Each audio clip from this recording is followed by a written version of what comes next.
kind of piggybacking on your last question there about the EPA, you know, out here we're drowning in regulations, and you touched on that with the EPA and the WOTUS rule.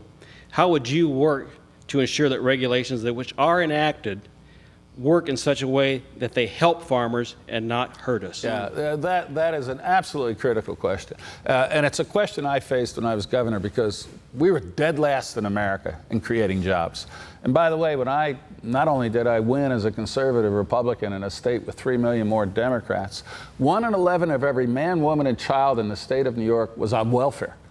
Not Medicaid or welfare when I took office. And a lot of it was the tax burden. The other part was the regulatory burden. And that's something where a lot of people miss the fact that it's not just taxes, it's the job-killing regulations. So let me tell you what I did. I created an Office of Regulatory Reform, so that if an agency like the Environmental Agency wanted to put in place a regulation, they couldn't do it on their own.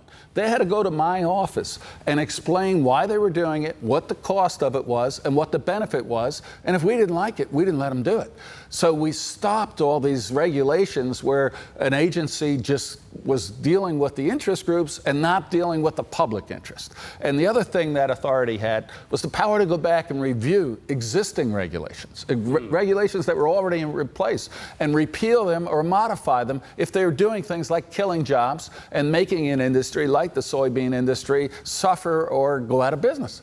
And they, by the time I left, had repealed or modified almost 4,000 different regulations that had been enacted before that were having a negative impact on New York's economy. That's exactly what I do in Washington. Shrink the size of the government dramatically, lower the tax burden, and go through those regulations and not just block new regulations that are going to hurt American business people and hurt jobs, but repeal and change many of those already in existence.